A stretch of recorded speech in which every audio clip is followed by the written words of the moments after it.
మొత్తం మీద సమస్య ఏదైనా సరే కానీ రాష్ట్ర వ్యాప్తంగా ప్రజావాణి ప్రజాపాలన ఏర్పాటు చేసినటువంటి కాంగ్రెస్ ప్రభుత్వం గతంలో కొంత ప్రజా ఆదరణ బాగుండే. సో సమస్యలు సాల్వ్ అవుతాయని చెప్పేసి మొదటగా ప్రజా దర్బార్ అనుకున్నారు, తర్వాత ప్రజావాణిగా మార్చారు. సో ఏదైతే ఆ ప్రగతి భవన్, పాత ప్రగతి భవన్, ఇప్పుడున్నటువంటి ప్రజాభవన్కి అయితే చాలామంది తరలి వెళ్ళారు. కానీ అక్కడికి వెళ్ళి మేమైతే అప్లికేషన్ పెట్టుకున్నాం, దరఖాస్తులు పెట్టుకున్నా కూడా మా సమస్య సాల్వ్ అవ్వట్లేదని చెప్పేసి చాలామంది ముఖ్యమంత్రి గారి ఇంటికే డైరెక్ట్గా వచ్చి ఆయనను కలిసే ప్రయత్నం చేయడమో లేకపోతే ఆయనకు వినతి పత్రం ఇచ్చే ప్రయత్నం చేస్తూ ఉన్నారు. సో చూస్తూ ఉన్నాం ఇప్పటికీ ఓవైపు గురుకుల, మరోవైపు ఏఎన్ఎంలు చాలామంది తరలి వస్తున్నారు. అయినప్పటికీ కూడా 500 మీటర్స్ 1 కిలోమీటర్ డిస్టెన్స్లోనే పోలీసులు వీళ్ళని ఆపే ప్రయత్నం చేస్తూ ఉన్నారు. ముఖ్యమంత్రి గారిని కేవలం ఒక 3-4 వెళ్ళి కలిసేటువంటి ప్రయత్నం చేయాలంటూ కూడా వాళ్ళకి చెప్తున్నటువంటి సిచ్యువేషను. కానీ రాష్ట్ర ప్రభుత్వము మీ అందరికీ తెలుసు 1వ తారీఖుకే జీతాలు పడుతున్నాయంటూ చాలా గొప్పలుగా చెప్తా ఉంది, తన ఎత్తులకు పోతూ ఉంది. కానీ నిజామాబాద్ డిస్టిక్ నుంచి వచ్చినటువంటి ఈ ఆడబిడ్డలందరికీ కూడా దాదాపు 1 ఇయర్ నుంచి జీతాలు లేవట. మనందరికీ తెలుసు కొత్తగా ఉద్యోగం ఎక్కితే, నౌకరు ఎక్కితే మొదటి జీతం తీసుకొని ఆనందం ఉంటుంది. ఆ మొదటి జీతం ఎట్లా ఉంటుంది, ఎన్నో వస్తాయి, ఏం చేయాలి, దీని వాతావరణం అంతా కూడా మీ అందరికీ తెలుసు. అమ్మకు చీర కొనియాలి, లేకపోతే ఇంకో ఖర్చులు ఇంకోటి చేసుకోవాలి. కానీ వీళ్ళు మొదటి జీతమే అందుకోవాలి. 1 ఇయర్ నుంచి ఇలా పనిచేస్తూ ఉన్నారు కానీ మొదటి జీతం అందుకునేటువంటి పరిస్థితి. సొంత ఖర్చులతో ఇక టీకాలకు కానీ గ్రామాలకు కానీ పోతున్నటువంటి సిచ్యువేషన్ మనకు కనిపిస్తుంది. సో చూద్దాం మరి ప్రభుత్వం మరి వీరి విషయంలో ఎటువంటి సానుకూలమైనటువంటి స్పందన ఉంటుందా, మరి ఎటువంటి స్పందన ఉంటుంది. ఒకసారి ఇప్పటికి వీళ్ళు 4 అయితే లోపలికి వెళ్ళారు. సో చూద్దాం. ఇంకొంతమంది అక్కడ ఉన్నారు గురుకులకు సంబంధించిన వాళ్ళను కూడా పోలీసులు ఇక్కడనే ఆపేసే ప్రయత్నం చేసారు. వాళ్ళు కూడా ఒక 4-5 మంది లోపలికి పోయిర్రు, మాట్లాడొస్తాం ముఖ్యమంత్రి గారితో అని చెప్పేసి 1:2 ఏదైతే జాబ్కి సంబంధించినటువంటి మెరిట్లో వాళ్ళు ఇబ్బంది పడుతున్నటువంటి సిచ్యువేషను. సో వీళ్ళంతా కూడా ప్రజాపాలన ప్రజావాణికి వెళ్లకుండా ముఖ్యమంత్రి గారి నివాసానికి అయితే వస్తున్నటువంటి సిచ్యువేషన్. ఒక రకమైనటువంటి వాతావరణం అయితే నెలకొంది ముఖ్యమంత్రి గారి నివాసం వద్ద. కొంత హైటెన్షన్ అని చెప్పి కూడా చెప్పుకోవచ్చు. ఎందుకంటే అక్కడికి వెళ్ళకుండా ఇక్కడికి వెళ్ళడానికి కూడా ప్రధాన రీజన్ మనకు కనిపిస్తుంది. ఒక అమ్మ ఇక్కడ కూర్చుంది. అమ్మ వీళ్ళు వెళ్ళిరా, లోపలికి వెళ్ళిన వాళ్ళు వచ్చిరా బయటికి? సార్ వాళ్ళని పిలవమంటారా? పిలువురు కానీ ఏమంటారు వాళ్ళు?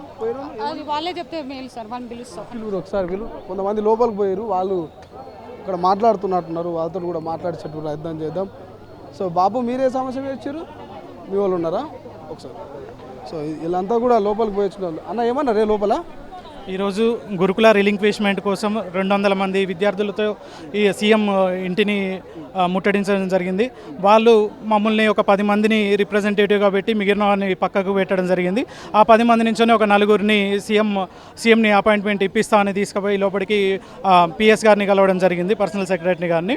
ఆయన మనకు చెప్పిన విషయం ఏంటంటే మీ సమస్యని సాల్వ్ చేయడం నా వంతుగా బాధ్యత అని ఒక 3గురిని సంగీతం మేడం అనే సెక్రటరీ పిఎస్ దగ్గరికి పంపిస్తాను, మీరు ఆమెను కలిసి మీ ఇష్యూని చెప్పండి, మళ్ళీ మాకు మేడం రేవంత్ రెడ్డి గారికి చెప్తుంది, మీకు ఈ 2 రోజులలో దాని గురించి పూర్తి సమాచారం మీకు అందిస్తాం, ఇప్పుడు మాత్రం మీరు మా కోఆపరేటివ్ చేస్తూ ఉండండి అని చెప్పారన్న. ముఖ్యమంత్రి గారు కలవలేదండి. ముఖ్యమంత్రి గారు కలుద్దామనే అనుకున్నాము, బట్ మమ్మల్ని తీసుకుపోయి మళ్ళీ జయపాల్ రెడ్డి గారు మాట్లాడారు, పిఎస్ గారు. మిగతా వాళ్ళు ఎవరైనా కలిసిరాక నాయకులు ఎవరు ఉన్నారా? తీన్మార్ మల్లన్న గారు వచ్చారండి ఈరోజు. జెన్యూన్ ఇష్యూ వీళ్ళు ఒక 4 నెలల నుంచొని పాపం నిద్రాహారాలు మానేసి ఉంటున్నారు, వాళ్ళ సమస్యని పరిష్కరించండి అని పిఎస్ గారికి తీన్మార్ మల్లన్న గారు కూడా చెప్పడం జరిగిందండి. Thank you so much. ఇది ప్రజాపాలన అంటూ చెప్తున్నటువంటి కాంగ్రెస్ ప్రభుత్వం మీద రోజు కొంత వ్యతిరేకత పెరుగుతుంది. ఎందుకంటే ప్రజావాణిలో సమస్యలు సాల్వ్ కాకపోవడమా, లేకపోతే మరి మంత్రులు ఎమ్మెల్యేలు స్థానికంగా ఈ సమస్యలకు ఒక రకమైనటువంటి చెక్ పెట్టకపోవడమా, కారణం ఏదైనా కావచ్చు. కానీ కొంత వ్యతిరేకత మాత్రం పెరిగేటువంటి అవకాశం కనిపిస్తుంది. ఎందుకంటే ఏకంగా ముఖ్యమంత్రి గారి నివాసం వద్దకు, ముఖ్యమంత్రి గారి నివాసం ముట్టడికి తరలి వస్తూ ఉన్నారు ఇటు గురుకుల టీచర్లు కావచ్చు, అటు ఏఎన్ఎంలు కావచ్చు. సో దీనికి సంబంధించి ప్రభుత్వం మరి ఎటువంటి చర్యలు తీసుకోబోతుంది, ఎటువంటి ముందస్తు జాగ్రత్త తీసుకోబోతుందో చూడాల్సిన అవసరం ఉంది. ఏదేమైనా కొంత భరోసా ఇచ్చారు, సో సాల్వ్ చేస్తామన్నటువంటి ఒక నమ్మకం ఇచ్చారు. అందుకే కొంత మేము ముట్టడిని విరమిస్తున్నాం అన్నట్టుగా గురుకుల టీచర్లు చెప్తున్నటువంటి పరిస్థితి. కెమెరా పర్సన్ అజయ్తో శ్రీశైలం, తొలి వెలుగు, హైదరాబాద్. అసలైన తొలి వెలుగు. ఫాలో వాట్సాప్ @తొలి వెలుగు official.